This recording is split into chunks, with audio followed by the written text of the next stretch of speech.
Ant-Man की movie कितनी ही serious हो सकती है। वेल अगर आप पिछली दोनों एंटमैन मूवी देखें तो एमसीयू का सबसे light hearted super hero Ant Man ही है। लेकिन एंटमैन 3 में सब कुछ बदल रहा है। यहाँ ना सिर्फ एंटमैन के कैरेक्टर को सीरियस किया गया है बल्कि इस मूवी में कुछ ऐसे एलिमेंट भी डाले गए हैं कि ये मूवी शायद से मोस्ट इम्पोर्टेंट मूवी बन जाए मल्टीवर्स सागा की। लेकिन आखिर ऐसा हुआ कैसे? एंटमैन जो कि अपनी पंचलाइन और कॉमेडी के लिए जाना जाता था, उसकी मूवी में एमसीयू के बिगेस्ट विलन को इंट्रोड्यूस करवाया जा रहा है। तो आज हम एंटमैन के इसी सडन चेंज को समझेंगे और ये भी जानेंगे कि कैसे एंटमैन 3 फेज 5 है और पूरे मल्टीवर्स सागा की बैकबोन बन सकती है।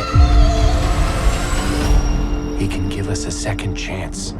एंटमैन सबसे पहली बार इंपॉर्टेंट साबित हुआ एंड गेम में, जब वो बचे हुए अवेंजर्स के सामने टाइम ट्रेवल का कॉन्सेप्ट लेकर आया। अब एंटमैन क्वांटम रियल्म को जानता था और उसे पता था कि इसके थ्रू टाइम ट्रेवल किया जा सकता है और टोनी स्टार्क की मदद से वो टाइम ट्रेवल करते भी हैं। तो एक्चुअली जो क्वांटम रियल्म का कॉन्सेप्ट है वही एंटमैन के कैरेक्टर में सडन चेंज का जिम्मेवार है, क्योंकि फिलहाल टाइम ट्रेवल सिर्फ क्वांटम रियल्म से ही पॉसिबल है और मल्टीवर्स सागा जो कि बेस्ड ही है टाइम ट्रेवल और अल्टरनेट टाइमलाइंस पर, तो ऑब्वियसली क्वांटम रियल्म और उससे रिलेटेड कैरेक्टर्स को एक्सप्लोर तो करना ही था। इसलिए एंटमैन 3 मूवी को क्वांटम मीनिया टाइटल मिला और ऑलमोस्ट पूरी मूवी क्वांटम रियल्म में ही टेक प्लेस करेगी। अब यहाँ दूसरी इंपॉर्टेंट चीज आती है कैंग द कॉन्करर, क्योंकि कैंग को क्वांटम रियल्म में ही दिखाया जा रहा है और फिलहाल एंटमैन ही क्वांटम रियल्म को एक्सेस कर पाता है, तो ऑब्वियसली एंटमैन ही पहली बार कैंग का सामना करेगा। साथ ही कैंग को क्वांटम रियल्म में रखना भी एक ब्रिलियंट चॉइस है, क्योंकि पहले तो कैंग टाइम का मास्टर है तो उसका क्वांटम रियल्म में रहना सेंस बनाता है, और दूसरी बात ये कि वो एमसीयू में इतने टाइम से गायब था तो उसके छिपने की सही जगह क्वांटम रियल्म ही हो सकती है। तो इन सब के चलते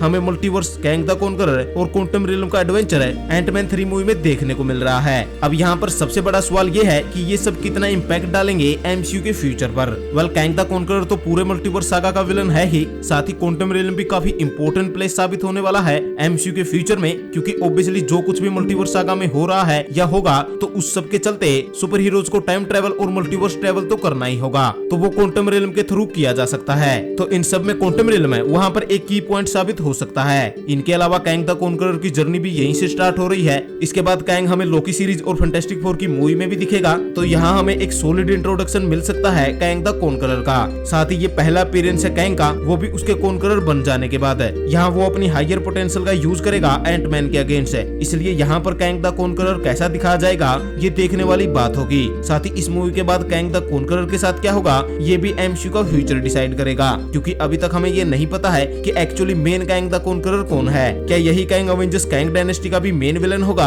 या फिर मल्टीवर्स सागा की स्टोरी में कुछ और ट्विस्ट भी आएंगे? ये सब हमें इसी मूवी में बताया जाएगा। यानी एक्चुअली एमसीयू के नेक्स्ट बिग बैड से हम क्या उम्मीद लगा सकते हैं और वो थैनोस से किस तरह से डिफरेंट होगा, ये सब इसी मूवी में एक्सप्लेन किया जाएगा। इसके अलावा कैंग की पावर, उसकी सिटी और उसकी टाइम चेयर को भी दिखाया जाएगा, जिनका इम्पैक्ट काफी ज्यादा देखने को मिलेगा एमसीयू के मल्टीवर्स सागा पर। वैसे कैंग द कॉन्करर से हटकर बात करें तो एंटमैन फैमिली के लिए ये लास्ट एंटमैन मूवी हो सकती है, क्योंकि सबसे पहले तो ये थर्ड एंटमैन मूवी है। साथ ही काफी ज्यादा स्ट्रॉन्ग रूमर्स के अकॉर्डिंग जेनेट वैन डाइन इस मूवी में मर सकती है और एंटमैन भी मेन स्ट्रीम से गायब हो सकता है। यानी जैसे डॉक्टर स्ट्रेंज फिलहाल अर्थ पे नहीं है, उसी तरह एंटमैन भी क्वांटम रियल्म में रुक सकता है या फिर किसी अल्टरनेट टाइमलाइन में जा सकता है, या इससे भी बुरा वो मर भी सकता है। पर इन सबके बीच में एक इंटरेस्टिंग चीज है कि कैसी लैंग भी इस मूवी में एंटमैन का सूट पहनेगी, जो इस मूवी के लिए तो इम्पोर्टेंट है ही, साथ ही ये यंग अवेंजर्स के लिए भी एक ग्रीन लाइट की तरह हो सकती है। अब फेज 4 में यंग अवेंजर्स के काफी मेंबर्स को इंट्रोड्यूस करवाया गया, पर उनके असेंबल की बात है अभी तक नहीं हो पाई, तो हो सकता है कि कैसी लैंग है कैंग द कॉन्करर के मिलने के बाद है यंग अवेंजर्स को फॉर्म करे।